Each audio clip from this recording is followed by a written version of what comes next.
Hi everyone, welcome back to our channel. Okay, so today we are going to touch on a very interesting topic. Not interesting, it's quite a to our heart topic. Okay, so we are going to talk about our first property.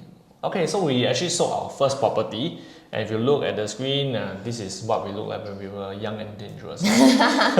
so I think when we bought our property, it was in 2021. It's around, how old were we? I think it was 4 years ago, 28, yeah. So 28. So we entered the industry in 2019, and after that we bought 2 years later after our NOA was ready. Okay, so a little background on where we buy. So today we will probably go through why we buy our property and why we sold our property actually last year. Okay, and what are we going to buy next. Okay, so a little bit context. Where did we buy? One Canberra. Yeah, we bought one Canberra. Okay, so if you all don't know one Canberra is actually a resale EC. So it's located around Canberra MRT. Okay, so why did we choose this area? Just opposite 8 courtyards. Yeah, opposite 8 courtyards. So why did we choose this area? Okay, so a little bit of background. My parents actually stay in Yishun, and Alvin's parents actually stay in Sembawang. Yeah. So we wanted something like in between and nearby both of them. Okay, so if you know where is One Canberra, it's actually right smack in between Sembawang and Yishun. So it's at Canberra. Yeah. So in 2021 is probably one of the newest accompanied by 8 courtyards. So in 2021 there's only these two to choose from. The newer ones, the older ones I think is Yishun Emerald, Yishun Sapphire. Yeah. So those we were not so keen because it's older, and we don't want to buy something that's too old, then we move in, then there's headache So what we wanted to do, we wanted to actually 2021 we just wanted to enter the market then we just want to buy something that we can actually own stay or rental technically. It was an either or, so we wanted to buy something that we can rent out or we can imagine ourselves living in, because once the tenancy up, we can actually renovate and move in. Yeah, so that's why we decided on One Canberra. So we actually were looking at One Canberra and 8 courtyards. Yeah. These two projects. Because the other time, at that time, Provence, Park Canberra, Brownstone, Visionaire is all not up yet. Yeah. Visionaire and Brownstone not yet MOP Yeah. Visionaire and Brownstone only MOP last year. 2024 like that.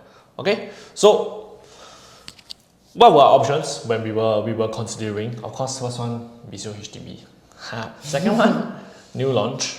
Then third one, resale condo or resale EC. Resale EC is what we chose okay? So of course, the most comfortable will be, of course, resale HDB. Yeah. 5 room was going for high 400, hitting 500k in 2021. But the downside of this HDB is, it's very comfortable. We buy already, installment not much. But big reno is required minimum also 80,000 Because the HDB we are looking at is actually near Sembawang. So the lease is actually about 20 plus years already. So minimum 80k reno, and all these are sunk costs And also if you want to rent out, right? Because at that time 2021 we don't need to have our own house also, because we no kids. Yeah, no kids. And our house we have rooms. Okay, so we don't need to ship out. Yeah, we just wanted to buy something for like investment and own stay at the same time. We just want to quickly enter the market because like our NOA finally out. We waited for the NOA to be out. So once the NOA is out, we want to enter the market, we want to enter the market. Yeah. So but the downside of the HDB is if we buy a HDB, right, we have to consider the 5 years MOP. Yeah, we can't rent out the whole unit. There's no flexibility. We can only rent out rooms, and we don't want to stay with others if we move in. Yeah. And if we renovate to rent as room, if you renovate it, then we rent out the room, then also don't make sense, you know what I mean? For 5 years also. Yeah, so for HDB, a happy thing or not happy thing, our income actually exceeded, so we can't get grants. Yeah, so no grants, cannot HDB loan, need to do reno. It wasn't so ideal to go for a resale HDB. So fun fact, if your income exceed, right, you still can go for resale HDB, just that you cannot get a grant. Yeah. Okay, so the second option is actually new launch. So in that year, Water Gardens and Commodore was launching in Sembawang, in Canberra So their starting PSF was actually 1380 PSF, roughly around there. We did consider actually. Yeah, we did consider, but based on our budget constraint, I think we couldn't actually have gotten a 3-bedder. Correct. In the launch. 3-bedder is out of our reach. Yeah, because we were just starting our month, so a lot of money are actually in receivables. We haven't received our money also. And honestly, if we get a two-bedder in this surrounding like Canberra, Sembawang, Yishun, I would say I'm not so confident at that time, at that point of time. Okay, because this area, Sembawang, Yishun, right, we have to understand that we are surrounded by a lot of HDBs. Especially Canberra, a lot of HDB. So if you get a two-bedder, the crowd that we're gonna sell to will be lesser than we get a three-bedder. Technically. Because of the exit strategy lah. That's why we didn't. Yeah. So most of the time resale EC are bought by upgraders, MOP upgraders. Yeah. So they have a need for 3 beds. So if you buy a 3-bedder, it'll be easier to exit compared to a 2-bed. That's why we didn't go for a 2-bed new launch in Water Gardens and Commodore. And for Water Gardens and Commodore, they actually have to sell 300 PSF from the purchase price that they bought in order to profit a good sum of money. Correct? Yeah. So they actually bought in starting around 1380 PSF. Yeah. So imagine 1380 plus 300. So when they want to exit, it should be around 1617, about thereabout. Yeah. So if you see public Google now, right, people are actually selling at 117 PSF. So technically, if let's say, so the thought process was right, if I bought in a 1 Canberra at 900 plus PSF, right, technically if I sold at what they bought in at 13, I'm actually considered very, very safe. Just that of course my property will be older than theirs. Or even 12 PSF. Yeah, so at that point of time, resale condo and resale EC was going for around 900 to 1 million for a 3-bedder. So there was a big potential outside that we actually recognized. Yeah. So we saw that the resale and the new PSF, the gap is actually quite wide. Yeah, that's why we took the opportunity. Yeah, but in this case, if for example that time Commodore and Water Gardens, they actually launch at near to the resale price, right? Like some of the new launches out here, they're actually launching at like resale prices, like maybe Alta launching at like Commodore, Alta launching at Claiborne prices. Then of course we'll go for the new lah. Yeah. So this is just our thought process. Like it may help you buyers out there to think through when you're gonna buy your next property. Okay, so we went for a resale EC lah. Okay, so what did we buy and how much did we buy? Okay, we actually bought a penthouse unit. Okay, it doesn't have a high ceiling. It was just the top floor. Yeah, so it's 936 square feet. It was a compact one. We bought in at 906888. Yeah, so we bought in actually it was at the highest PSF also. But we saw the potential lah. That's why we bite the bullet and went ahead lah. Okay, so it was actually a little bit of an emotional purchase because we only viewed 2 units. Then we buy already. Yeah, and when we went to view this unit, we went as agent Then I mean we stay in Sembawang, Yishun. So when we go to Canberra, it's like we are just going to our neighborhood. So when we go and view this unit, we went in our home clothes. Like the army team. Yeah. So when we go back, I think when we reach the unit, right, I asked the co-book, I tell them whether I can go already. I go already. Then we reach already. Then the co-book actually texted me in front of me like, where are you? Your buyers already. Then I said, I'm the buyer. The eyes literally like. Yeah, the co-book scammed me up to down. Okay, but a funny story. Okay, yeah. So if you look at this layout over here, it is actually quite a decent layout. 936 square feet, top floor. Actually, from the balcony, you get a very unblocked view towards the Chong Pang side. Yeah, and it's all unblocked. So at night also very nice view. Your opposite HDB also never cross 12th floor. Yeah, so quite decent. Okay. So we actually viewed 2 units, right? Quite extreme. One is the top floor, one is the second floor. Yeah, the second floor actually, we almost buy also second floor, but that one purely cost of price. I think the second floor it was around 850K. If I never remember wrongly. But then the downside of the second floor is the second floor is just above the car park, the egress. That means the people coming out from the car park, right? Wow, you can hear them already. So I remember we drove up after the viewing, right? So we drove out from the car park. Then we're like, this is the unit. Yeah, so like, wow, cannot lah, that one. So that's why we went for this top floor one instead lah. And top floor, because we serve a lot of buyers also. So we know there are people that only want top floor one. Yeah, so we wanted to buy this unit so that we can cater to all these kind of people also lah, technically. Okay, so this layout pretty decent. You go in, the bomb shelter is in the kitchen. Okay, so kitchen also okay, not too big, not too small. It's quite okay for a family with like 1 kid. Okay, so you get a decent living space, bedroom also of decent size. So nothing to help about this layout. Yeah, so when we went in, we come we know we need to offer already. Yeah, because we can imagine we can imagine ourselves staying inside also ma. And in 2021 we have no kids yet. Yeah, so our plan was to actually we buy already, we rent out like maybe 1-2 years, because we didn't need to have our own house. Yeah, so after that, what we'll do is probably after that after 2 years we'll reno then move in again. Correct? But we are ready to move in, then we'll do a full reno. Yeah, because honestly the condition you can move in lah, but then you won't want to use other people's reno also technically. Yeah, you will still touch up a little bit lah. Okay. Okay, so we wanted to rent out as investment and get rental to cover the mortgage. So our rental, actually very very interesting thing. When you are agent, you know all the pattern to actually like benefit yourself. Yeah, because our completion, let's say, was around 2nd of October. Can't remember already. 2nd October. Our unit got rented out 2nd October. Yeah, so in between we actually asked the owner to open up for us to conduct viewings for our rental. And then during the period was COVID also, so it was quite sensitive. And some was also through video viewing. Yeah. So actually we managed to rent out for 2 years at 3250. Yeah. But you can guess our mortgage. Our mortgage was quite decent. Because of the interest rate. Yeah, because of COVID that period. So we got 2 packages offered. One is 2 years 1.1% or 3 years 1.15%.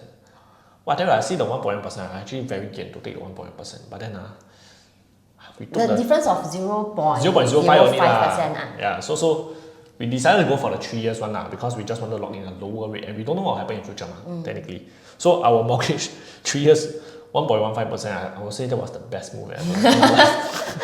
Settled for 3 years. Yeah, the installment was 2.2.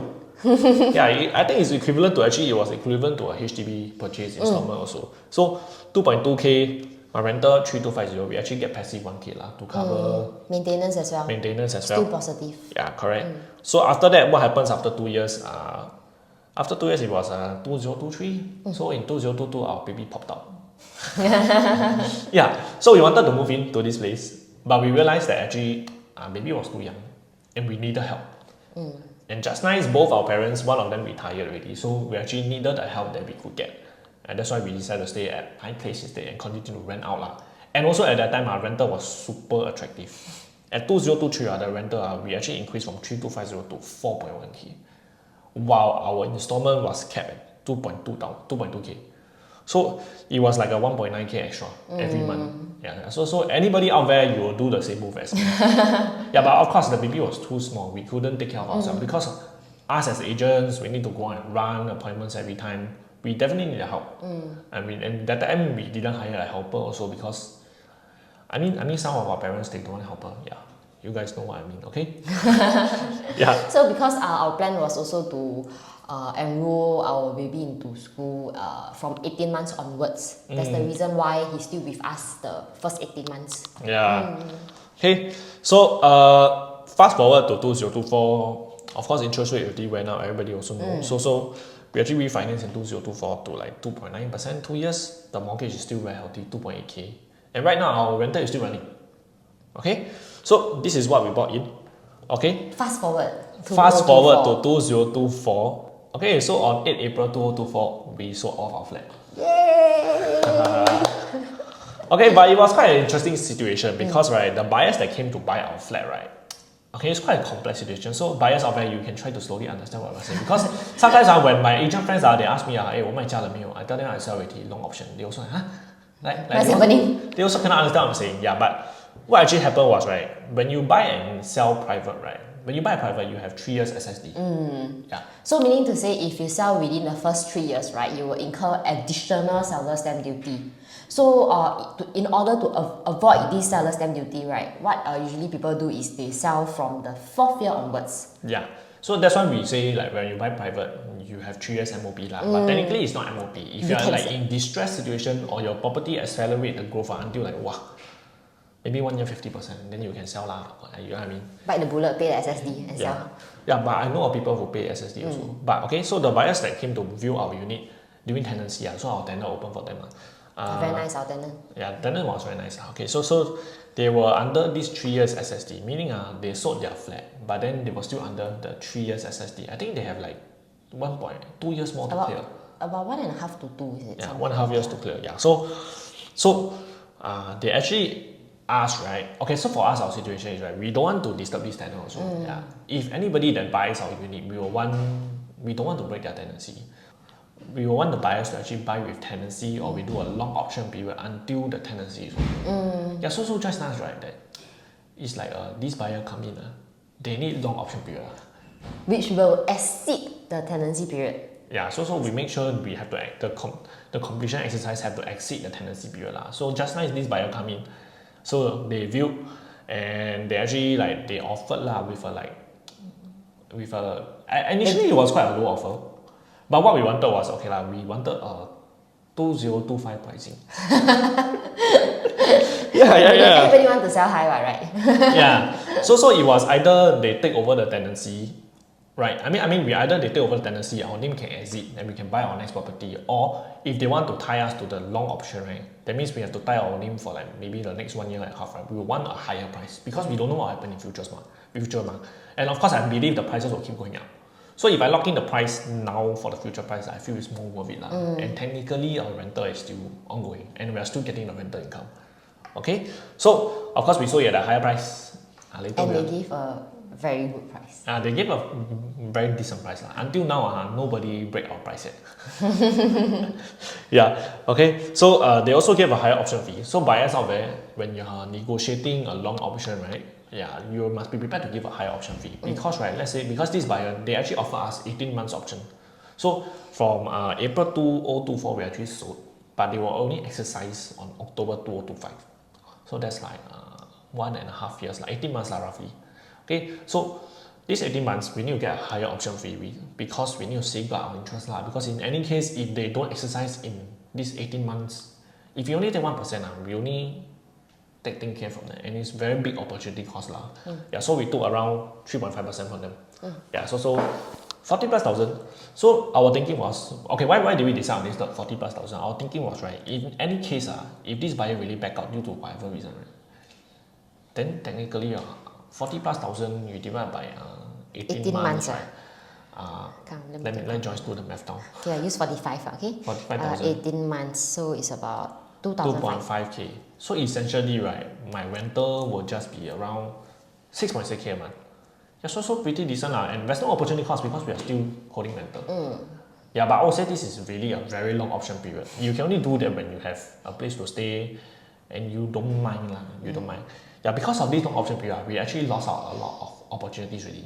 Yeah, Elta couldn't buy, Ori couldn't buy, I tell you, very sad. Parktown couldn't buy. Parktown couldn't buy. Wow, very sad already, I tell you guys. But no choice. No choice, everything happened for a reason.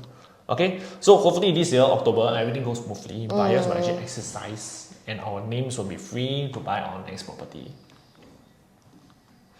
Okay, so how much do we sell?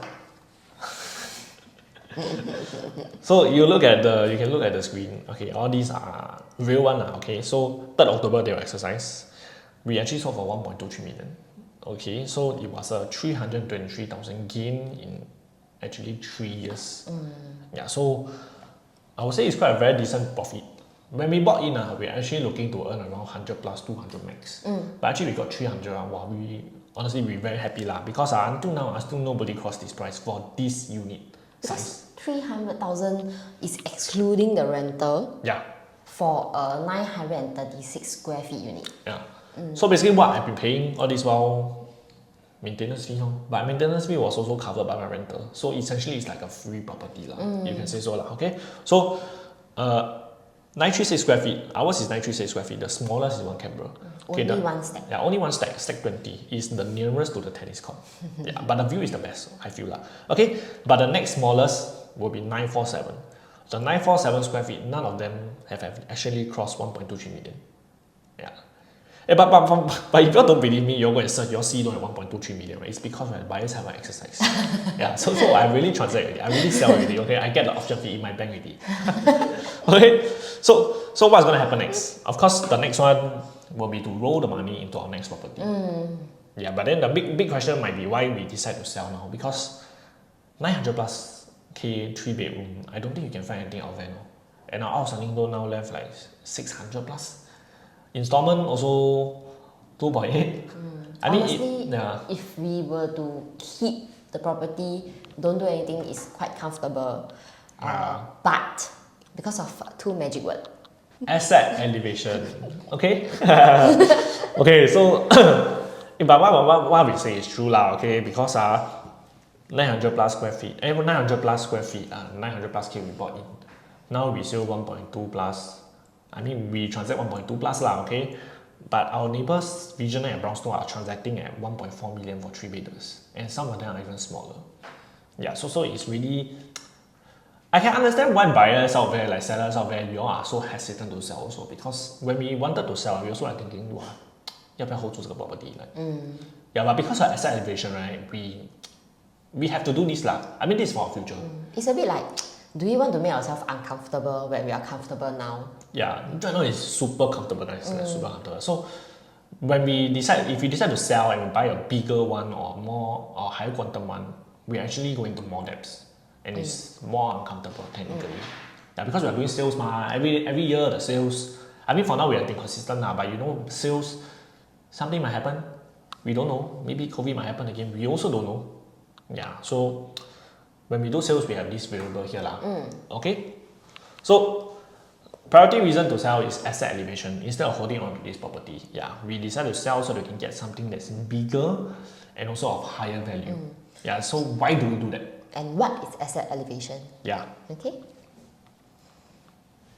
So maybe we explain what is asset elevation. So if you look at this table, right, the price gap in 2023 over the last 20 years, for a 1,000 square feet HDB unit, in 2003 you can buy at 234,000. Very cheap, correct? Okay, and fast forward to 3, what you can sell is about 637,000. So that's about 172% gains, profit. So okay. Technically, if the person actually hold 20 years, right, then he cash out fully pay already will be 637K lah. But then if you compare to a private condo, okay, same size, in 2003, let's say you buy 602,000, okay, it's about 2-3 times higher than the HDB in 2003. But fast forward 20 years later, you can actually let go at 1.7 million. So that's about 184%. It's about 900K, no, sorry. 1.1 million of gains lah. It's about 1.1 million of gains. But so you can see there's a difference here for the HDB and the private. Like, let's say we actually enter into a HDB, yeah, then we hold forever, then we buy another private, yeah, but then you can see the difference in money that we can get out in future when we want to retire, right, is way different. Yeah, so the last example, landed, okay, so if 2003, I mean 2003, I was what, primary 1, I can't remember, 1993, 10 years old. I mean, if our parents bought in a 550K landed, fast forward to 2023, guys, it's worth 3.1 million. They can easily retire early and just pangkang. Yeah. So the idea is always to go to like higher value properties, so that in future when you want to retire, right? I mean, when you retire, you want cash. So in future, when your higher value is higher, you retire, you get more cash out. You'll be able to retire more comfortably. Yeah. So it's like earlier. Yeah, also earlier. So it's like you suffer now, you enjoy later. Instead of enjoying now, then you suffer later. Yeah. So if you look at the HDB and okay, we compare the HDB and the landed into 3. It's about maybe double plus 100. So it's about 300,000 difference. If back then the buyer who bought this HDB decide to just stretch themselves out and pay 300,000 more to get the landed, today they cash out is about 2 million plus difference as compared to a HDB. Yeah, but of course not everybody can afford landed lah. I mean what we are saying is this is the framework that our bosses teach us, which we must implement, and we feel that it's really we need to implement this in our life lah, in order for us to like grow more comfortably and leave a legacy for our children. Yeah, we could have bought in a HDB in 2021 and we need hit 5 years, then when we decide to sell, of course by then we might be priced out. When we price out, then we decide to don't do anything, then we can only leave a HDB for our child. And HDB, it's affordable housing so prices cannot go up forever for HDB. Okay. So right now, if you're gonna sell and upgrade our asset, right, to a higher value of maybe 2 mil or maybe like stretch a little bit, can go 3 mil. Yeah, 30 years later, we will be cashing out even more compared to like if we hold on to this one camera. So of course, it sort of like create a forced savings for us, like for us to save while paying installment. And there are of course many other instruments out there like stocks, bonds, all that like.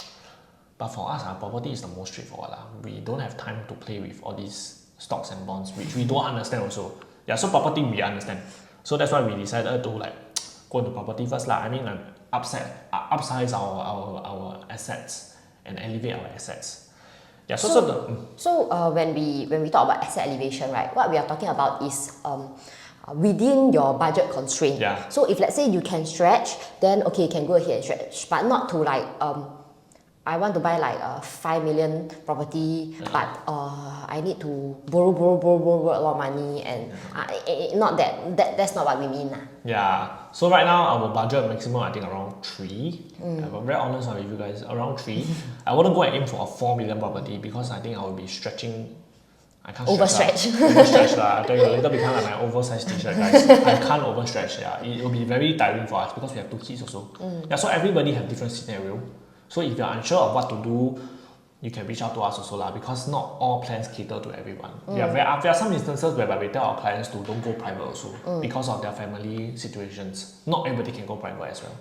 Okay, so what are our next options? Okay, so we have 4 options. Yeah, the first one, strata lender in Sembawang, but not a lot of people selling also. Yeah, so I actually inquired a few but didn't get to view or timeline don't match. Okay, so it's around the 2.x medium range, I think 2.2, 2.3. Then so if you buy a strata, we'll most likely hold on to this strata and move our family there to stay together because strata lender, I mean, cannot be I move there with my 2 kids and helper only, like it's too big also. Okay, and yeah lor. And my parents never stayed landed before, so I want to let them have the feeling. Okay, but then strata, the downside is need to climb stairs. Yeah, so that's a chicken and egg problem. Whether you know what I mean and not everybody want to climb stairs, guys. Yeah. Okay, but honestly now there's not much listings, so this option I also don't know still available or not until October. Okay, so next one, new launch. So new launch we'll probably go for a 4-bedder or a 3-bed. That's bigger. And the next one, I think the next one that's gonna attract us is Thomson View Yeah, the Thomson View en bloc. Yeah, that one will be what we are aiming okay, because we miss out Ori. I tell you Ori, guys, Ori I've been talking about Ori since 2 years. Since 1 year plus. I've been telling Joyce I want to buy Ori. This not bio can buy. Wow, I tell you.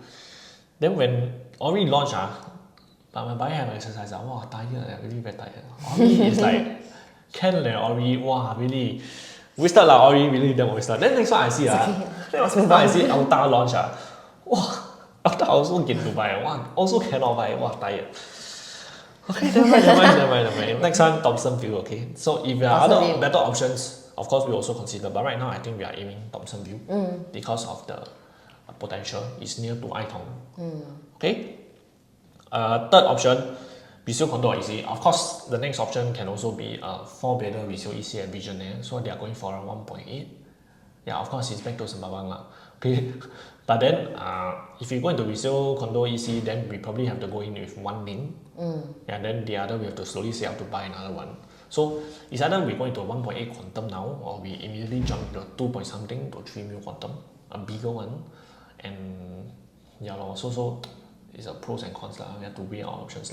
We still have 7 months to go. Yeah, still have 7 months, so can slowly see. And technically, we can afford a new launch. We can buy a new launch now.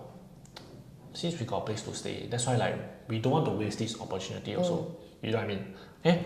So the last option is landed. Okay, but landed will be a little bit of stretch because even non-freehold, 99 years are going for 3 million for terrace. Guys, I can't. I mean, we is can but then what are the potential? This one we will have to think about it. I mean, 3 mil. You tell me 3 years down the road, I earn 500k. I don't think it's that enticing if I'm going for 3 million. I probably want to earn 1 million at least if I'm going for 3 mil. But the ROI. Yeah, but if I hit 4 mil for terrace, yeah, guys, got chance. I wouldn't say no chance, but just it's a little bit of stretch for us Okay. Okay, so We still have time to think because our buyers exercise during October. Can slowly think about it. And if the buyers don't exercise, guys, then it's another gameplay. We can do another video for you guys really. What's gonna happen? We can do another video to sell you the house. Yeah. But then of course now the launches are all very hot now. Yeah. Parktown, Alta, Ori, EOK last year, Trump Park, everything come out all like First day. wow, first day wipe. Singaporeans are so rich, guys. Like there are so many investors and buyers out there that are waiting for the right opportunity to buy. And even Lentor and Cliff, it's like, guys, it's like a vacuum cleaner. I don't know who is vacuuming all these units, like everybody is buying all these properties. Yeah, so I wouldn't be surprised if government comes up with a cooling measure also. I mean, it's really very hot. Even when like the latest, I think was Parktown and Alta, right? When Parktown 80 plus or 70% sold, wow, I tell you guys, wow, one time, I think cooling measure coming soon. It's coming for us. Yeah, then it's coming for us, guys. Then That's not a good thing for us now because we haven't buy it. Yeah, I mean, we still in lock-in, guys. I mean, if they increase stamp duty, all those, it wouldn't affect us so much. But if they affect the loan tenure, the LTV from banks, wow, that's a very big blow. Like if we only from 75, last time, I mean, right now 75% loan. If they reduce to 70% loan, guys, it's 5% more down payment for us. And for us, we are self-employed. Our yearly assessment, we have 30% haircut. So the loan actually is a very, very big factor for us. Wow, if they reduce to 70%, wow, I tell you guys, jala. Jala for us lah. But for employed out there, maybe not so much difference lah. Or for maybe BTO upgraders, not so much difference because technically all your cash just goes into the next property. Yeah, but yeah, you get what I mean lah, okay? So buyers out there, if you all have a better buy or you all think what else we should buy, right? Or better than Thomson View condo, maybe you all can drop in a comment below and tell us what you think we should buy. Okay, so this is the end of our video. We hope you enjoy our journey as our first homeowner. We sold our flat. Okay, see you guys at the next video. Bye. Bye.